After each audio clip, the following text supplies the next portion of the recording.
now.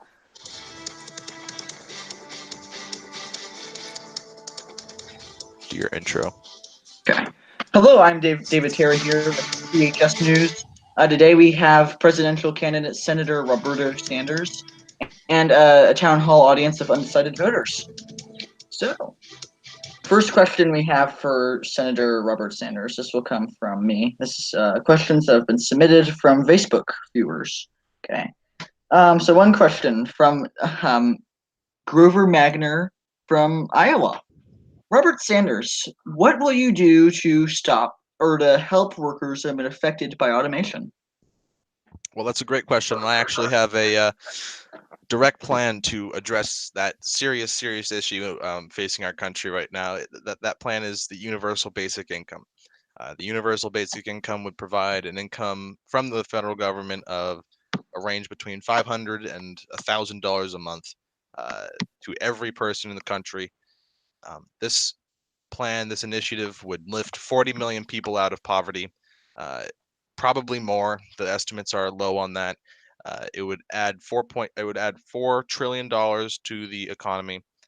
It would add 4.4 million jobs to the labor force, and this plan would overall improve the quality of life in our country exponentially. And people have been pushing for this plan. You've seen strikes across the country for a universal basic income, and the time is now. And I am the candidate, the only candidate pushing for a universal basic income.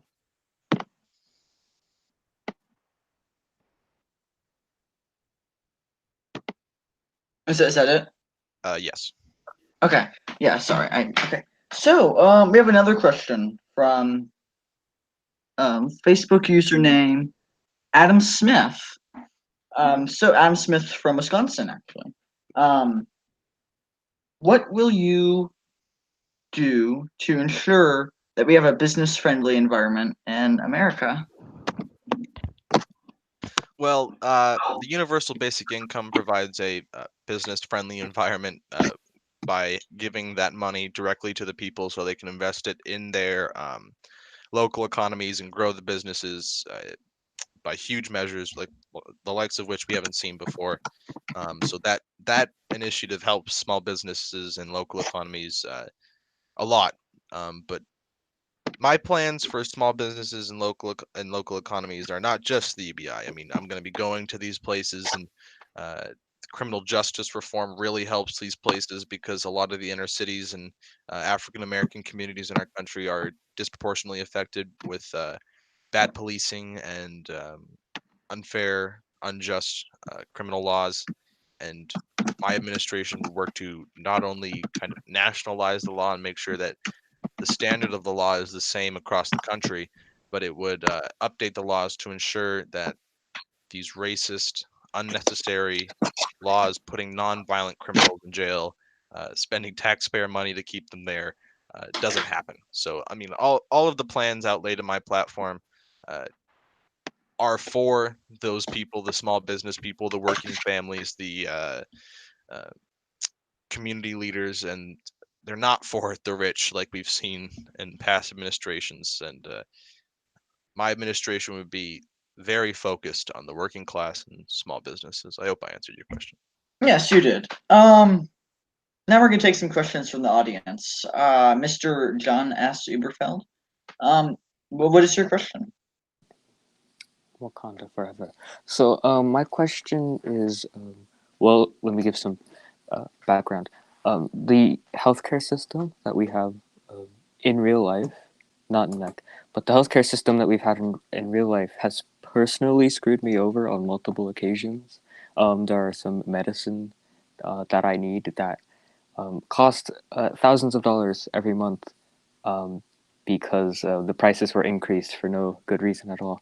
Um, so my question to you is, how would you uh, deal with that problem of drug overpricing in the United States, and what would you say to people like me who have personally suffered because of a free market in the healthcare industry?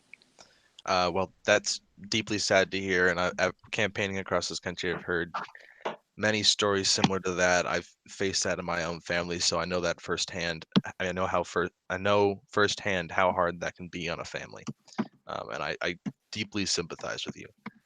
I think what we can do, if it is not already done already in MEC, is allow for the import of drugs from across international borders. Uh, Drugs in Canada are significantly lower priced than drugs in America, and allowing the import of these drugs would bring down the prices of those drugs, those drugs exponentially, and also allowing the government to negotiate with these companies to ensure that people on Medicare, Medicaid, or UberCare can uh, get the lowest, best prices they need and that they can afford. Right now, we have a monopolization of the drug market. A majority of them is controlled by big pharma and some smaller. I mean, they're large companies, but smaller relative to what pharma does. Uh, and breaking up those monopolies and allowing for competition in the drug market and allowing for importation of those drugs will reduce those prices if that is not already done in MEC, which it very well could have been. Um, but yeah, if those things haven't been done, then my administration would 100% be dedicated to putting those policies in place and making sure that families like your own can afford the drugs that they so desperately need on a day-to-day basis. Okay. We're going to take some more Facebook questions. So here's a question from Henry Terry from Georgia. Do you, yes or no, support a land value tax? Well, do you support keeping the current land value tax, or what would be your replacement for the land value tax if you're against it? Well, here's the thing with the land value tax. It was miscalculated in I think it was the Diaz administration. Uh, and unfortunately, that miscalculation has led to a lot of questioning of the land value tax. I still believe in the land value tax. I think that it is a fair tax that works well for the country. However, I do believe that it should be recalculated to make sure that it is representing the actual revenue stream that we are gaining from this tax. I mean, I know that there is support in Congress for completely abolishing it and replacing it with an income tax of sorts. Speaker Quinones and Representative Stevens have been working on that, and we were just talking about that in the joint session of Congress. Um, but yeah, I still hold strong that we can work together as a Congress with people like Mr. Wagner or like Mr. Uberfeld, who know how to calculate a land value tax properly. And if the Congress and the administration works with them, then we can calculate the land value tax properly and actually have an accurate revenue stream for our budget. So I support recalculating the land value tax. At this time, I do not support a repeal of it. Okay. Now we will have some questions from the audience. Mr. David Garcia. No question at the moment. On that note, should we build a wall? Yes. Okay. Yeah. Ubi, that's your question. Absolutely not. I think a wall is an archaic solution to a 21st century problem. Immigration is being caused by not only the war on drugs that the United States has been perpetrating, which affects Mexico a lot by creation of the drug cartels and the drug smuggling across the border, and that effectively the drug gangs are owning the government right now with the corrupt political system they have in Mexico, and all of the United States policies have been affecting Mexico in a negative way, and I think that has been causing a lot of the illegal immigration that we've seen coming through. Also, the sanctions that the United States has put on so many South American countries has caused economic unrest and instability in those countries that has caused people to want to leave and seek a better life. And when you have a country like the United States of America, a country that everyone knows about in the world, a beacon of hope and freedom in the world, then I understand why those people make that very, very long journey on foot to our country and they try to illegally cross the border because they feel that the legal process is too long, and I understand them on that. But I also have to say we've addressed those issues in the Congress previously. Right now, there is a very easy path to citizenship passed by many other members in the Senate. One that directly comes to mind is one passed by then Senator Quentin Lewis, who passed an immigration reform bill in his term in the Senate, and that did some great work for the citizenship test. But instead of a wall, I support high-tech security on the border, drone technology, increasing border patrol agents, using surveillance technology all along the border to make sure that we have a really high-tech border that if anyone crossed, we'd immediately know that they crossed. We'd immediately know where they are, how we can catch them, how many there are, if they're carrying weapons, if they have drugs on them. And I think that is a way more effective way than building fencing or some kind of concrete wall that would cost $12 billion for a problem that can be solved for a lot less money. So I'm in favor of a 21st century high-tech surveillance border, not a wall. Okay. Okay. Facebook question from Ricky Adams from Kansas. So Ricky Adams asked, "What will you do to protect the LGBTQAPXYWZABCDEFG community?" Well, I'm an ally of all civil rights groups and all people who are fighting against the oppression of their group, I guess, their group of people.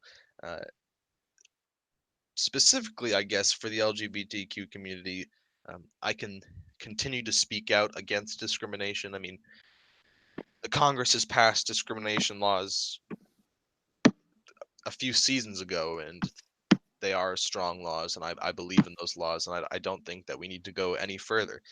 But may I also point out that the LGBTQ issue has been used to squash conservative media's free speech on social media. We have to make sure that we speak truth about both sides of this issue.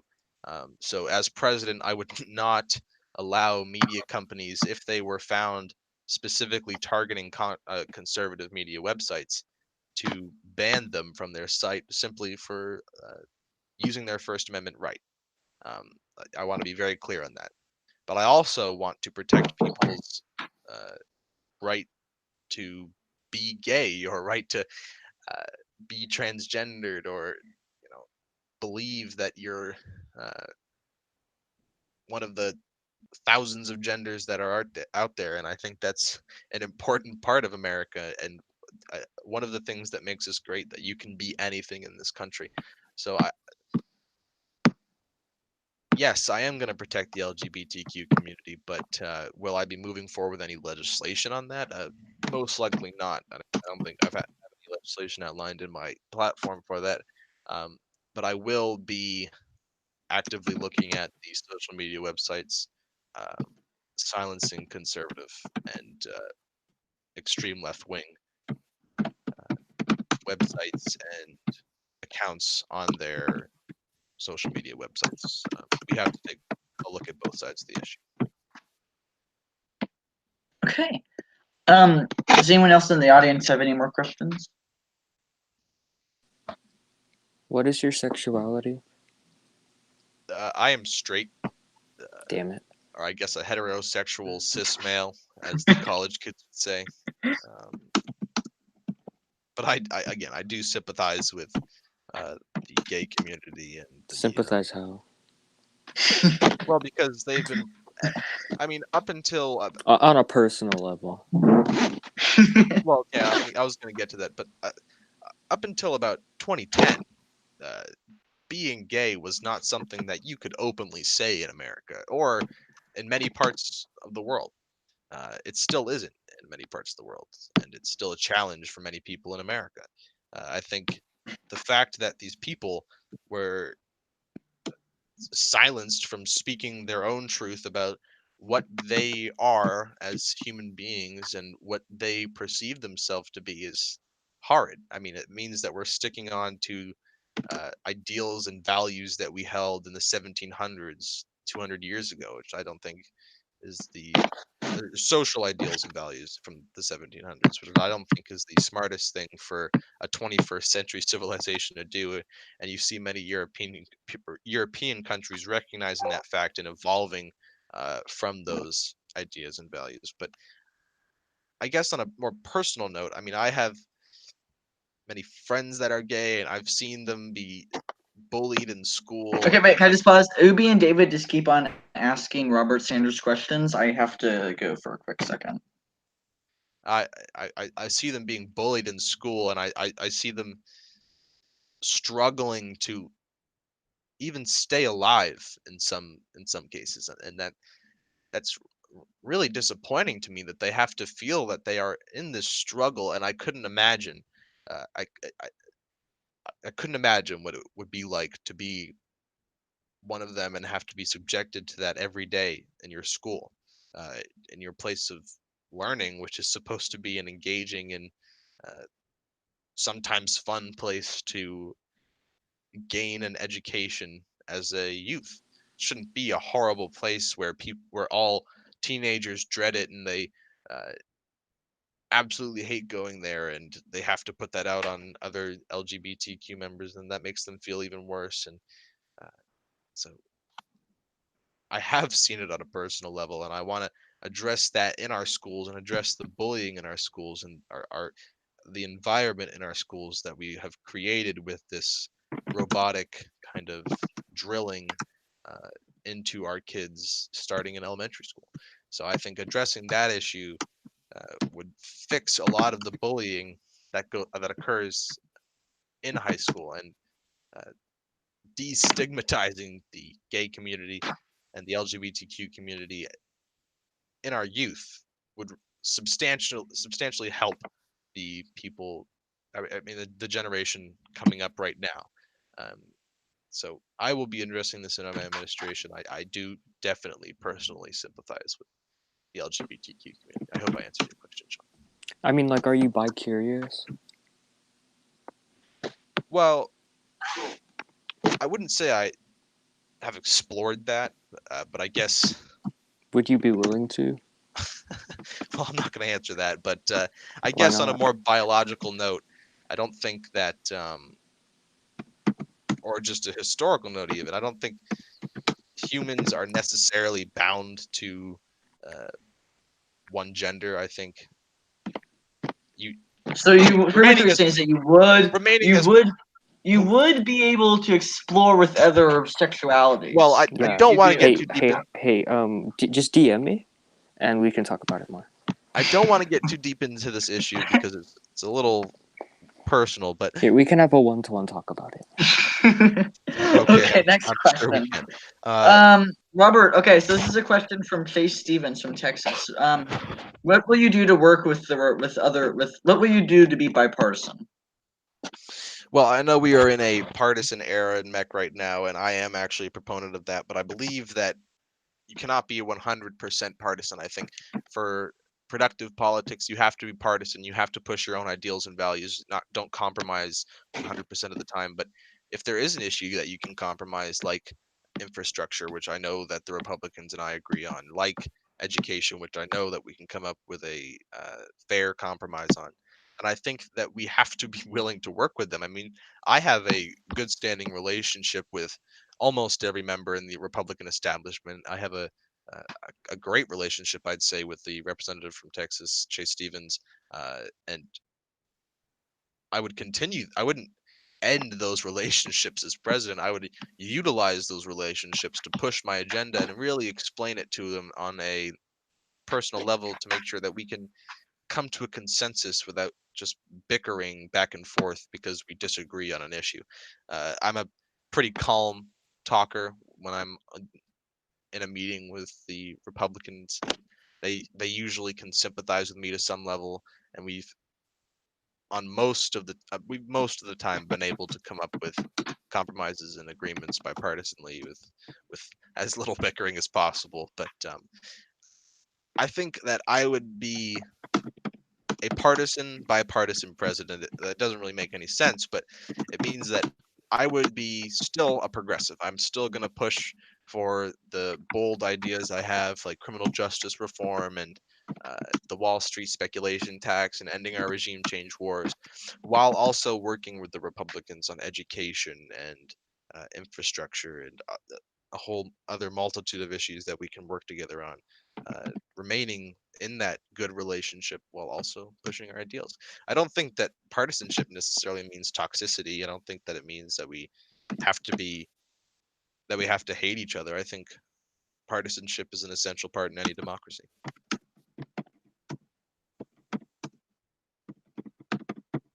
Okay. Who's your VP going to be? Do you have any thoughts? well, well, It's I know. gonna be me. Well, we're looking at a couple people right now. We'll have an announcement on that soon. Um, yeah, we'll have an announcement on that soon, I guess.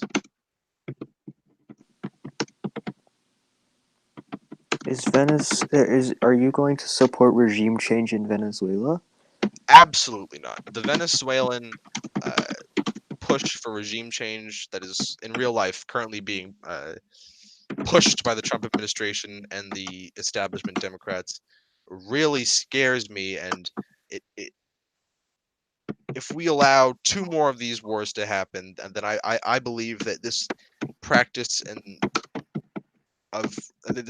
of regime change war would become so normalized in the American uh, political system that no one would be able to fight against it in an effective way where we could actually stop it.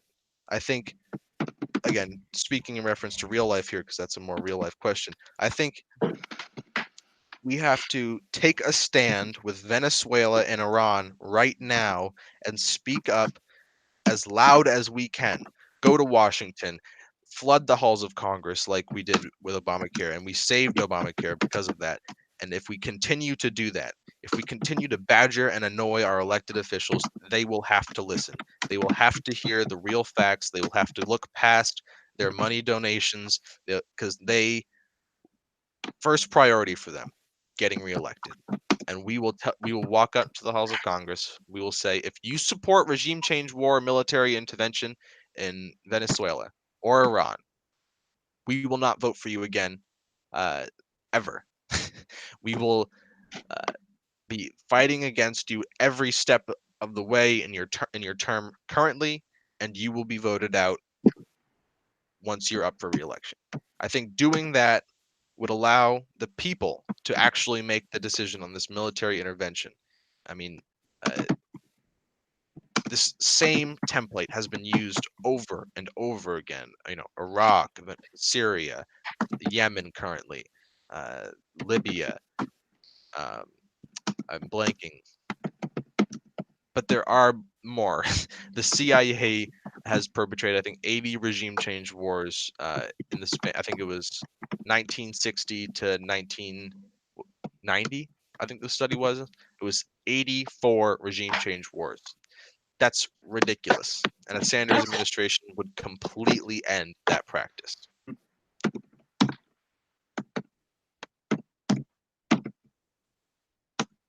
Okay. Next question. Do you support increasing or decreasing the military budget? I support a decrease of the military budget and looking into what military bases are unnecessary and what military bases we can cut from the budget. I think in the last budget, the McCann, Diaz, Nate Brown, Lewis budget or whatever it was called, added military bases instead of decreasing them. I think that that's kind of ridiculous. I mean, any other country in the world tried to put a military base in America, we'd instantly say no. No country in the world has the amount of military bases that we have, and the public doesn't even know how many. The American public doesn't even know how many military bases we have because a lot of them are secret military bases, undisclosed in official budget documents. I think we need to decrease the amount of military bases and uh, decrease the military budget by at least $150 billion. Okay. What would okay? Okay? So some people believe that you've said this. Do you support legalizing bestiality? This is a controversial issue in Mac, but do you? Yes or no? Absolutely not. Then why have you been quoted as Dave is a saying furry. I mean, there are quotes that you've said that. There's many witnesses, so I don't believe that there are any quotes of me saying. there actually are. People have heard you say that in calls before. Bestiality? I More like- disagree with that analysis. We ask the audience to remain silent. Yeah, Okay. I don't support bestiality at all. Okay, what is your position? Okay, let's get into another controversial issue because we like to be controversial on this news station. We're like Fox News times 20,000. So, anyways, what is your position on abortion?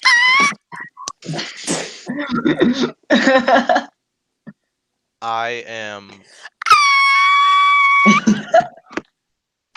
Ubi, do it one more time and you get ejected.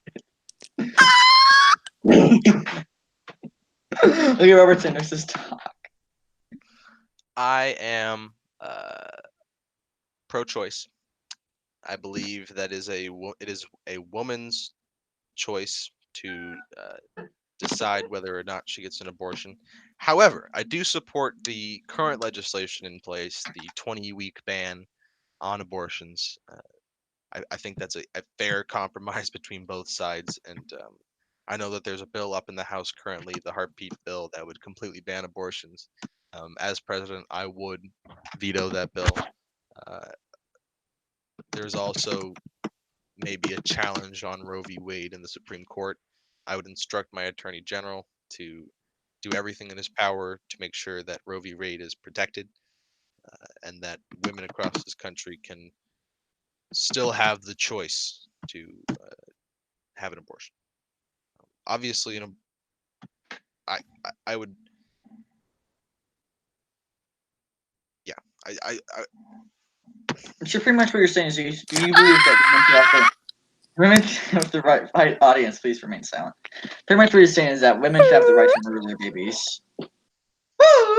well, that's a loaded question. I won't be answering the question.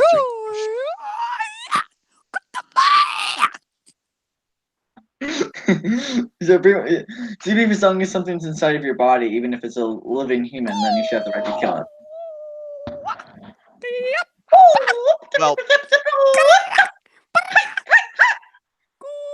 I think we have to make the distinction between a. Well, you'd agree that life begins at erection, right?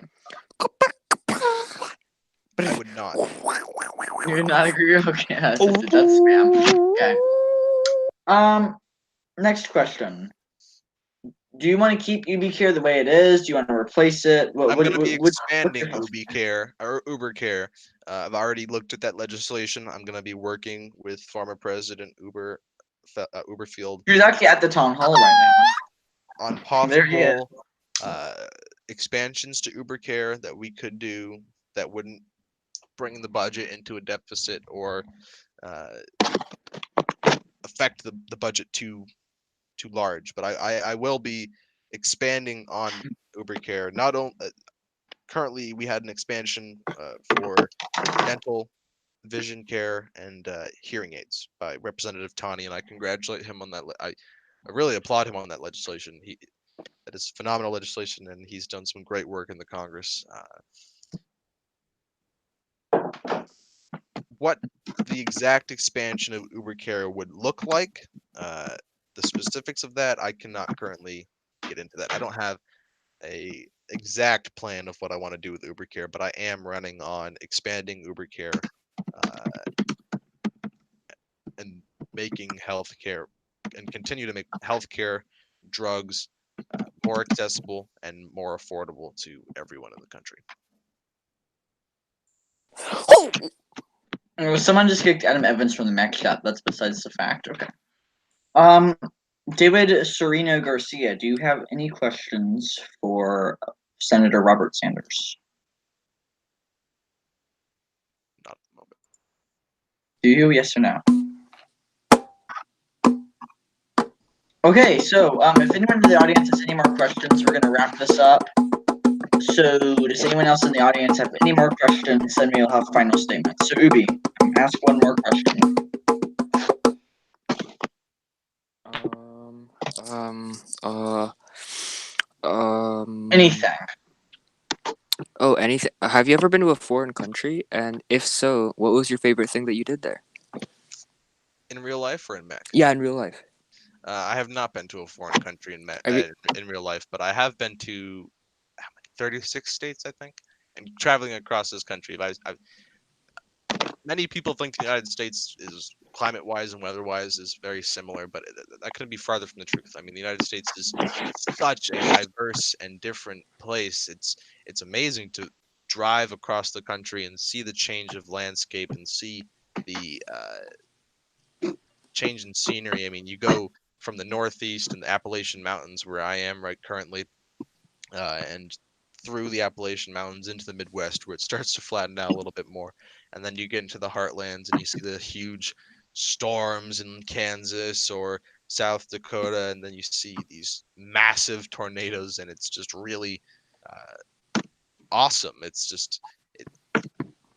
it's incredible to witness that, and I couldn't imagine living there, of course, because I couldn't handle a storm like that every week. But the people that live there are quite strong.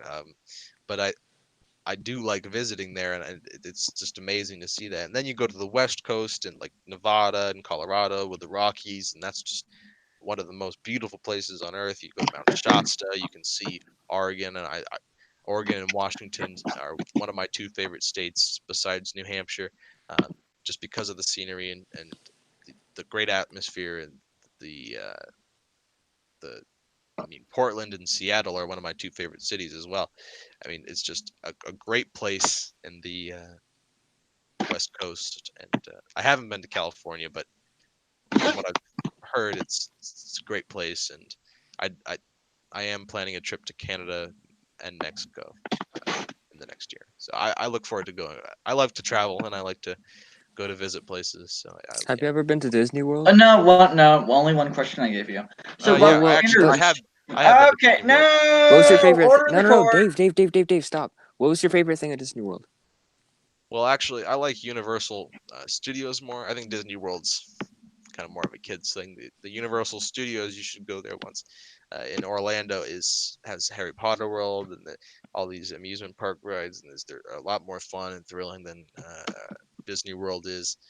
Florida is also one of my favorite places. That's my second home, pretty much. I go there every year, and I fly down there by myself and go visit my grandmother. I love Florida and just everyone there. Well, the people Um, there are all right. do you are you a fan of Harry Potter? Yeah, I read Harry Potter as a kid, I guess. I mean, I kind of got, I kind of only read nonfiction books now about politics, but yeah, I was Do you know into. what house you're in? Well, I was put into Gryffindor, but I feel like everyone's put into that house. I think if I could choose myself, I'd probably choose Ravenclaw. Ravenclaw or Gryffindor. I Just, think I'm Ravenclaw. I'm not sure though. I mean, the I can't Ravenclaw. remember. I think the Ravenclaws are the ones that are more smart and intelligent, kind of wisdom oriented. So I guess I'm more like that. Yeah. But the confidence and the warrior kind of mentality is still there. So I guess a little bit of a mix of Gryffindor and Ravenclaw. Do they still have the Simpsons Okay, area no, there? no more Or Oh questions. my God, the Okay, Simpsons area there is insane. I love the Simpsons area. You get to go into this huge okay, listen, guys, we have projector to end this town screen, hall and it now. shoots you around the Simpsons world. uh-huh. It feels like a roller coaster. It's virtual reality. It's awesome. Oh, I wonder where he went. Anyways, okay. So, Robert Sanders, closing statements, and then we have to wrap this up because we have a commercial break for more corporate sponsors. So, Robert, Well, final statements. 1 second. Okay. Uh, if you get one thing out of my campaign, know that I'm experienced. I have the plans. I have the solutions, and I have the conviction to be able to bring this community into an era unlike any other. I am so committed to this community. I am indebted to this community for what they've done, to what they've elected me for, and I'm ready to pay that back as the next president of mock election. Uh,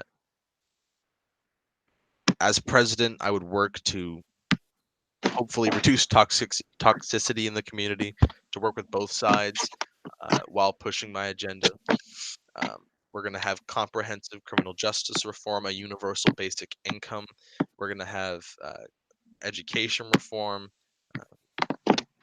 a foreign policy that is actually oriented towards peace and actually makes the United States push for peace in countries. I mean, in a continent like Africa or in regions like the Middle East. Um, you'll have a president who actually goes out into the world and boosts America's image once again on the world stage. I have 10 plus diplomatic events planned. You'll have a president who's passing legislation almost every day, with my 27 pieces of legislation planned for my administration. And you'll have a president who is not afraid to give you his opinion on any issue. I have 54 or 55 policy uh, stances on my platform, and I'm continuing to add more all the time. Uh, if you ever have a question, my PMs are always open. Uh, I'm always open to conversation with anyone, even if we have beef, or even if even if you don't like me very much, I guess. Um, I'd also like to just address quickly the notion that I am somehow a socialist or a communist. I mean, th- this is simply just false. I believe in the free markets, but I also believe that there should be social safety nets in place to allow people at the bottom of You hear the that, guys? Socialist safety nets. Wow, very sad. to allow people at the bottom to have a chance to go up on the ladder, because people at the very bottom, the bottom is so crowded right now that no one can even fit up the ladder. And I think that it's important to promote social mobility, and my policies, such as the universal basic income, are oriented towards letting people do that again. Uh, I'm ready to work with former presidents, with senators, with congressmen to get this passed. I hope you will support my campaign. I hope you know that I have the ability and the experience to serve as president, and I hope that you'll give me the opportunity to serve. Okay, wait, one more question. Robert Sanders, do you hate the movie? What's that movie called? It's a movie about the Irish dude from I've never seen it. Scotland. I've never seen it, but thank you for having me. Well, do you hate Mel Gibson? Is this the question? Do you hate the movie? Do you Well, hate Mel Gibson? I think I'm asking you the question now. Mel Gibson's a cool guy, but he's also a racist, so I wouldn't want to hang out with him in real life. Oh, But okay. thank you for having me. Yes. Again, I hope I own your support. I hope that you'll see that the best candidate out there, the one with the real plans and who's ready and really committed to this community, is me. And I hope you'll join my campaign. Thank you for having me. Well, that's it. Thank you for watching THS News Town Halls with Presidential Town Hall with Senator Robert Sanders. We were happy to have the audience here. Thank you, audience, and thank you, Senator Robert Sanders, for coming on to this program.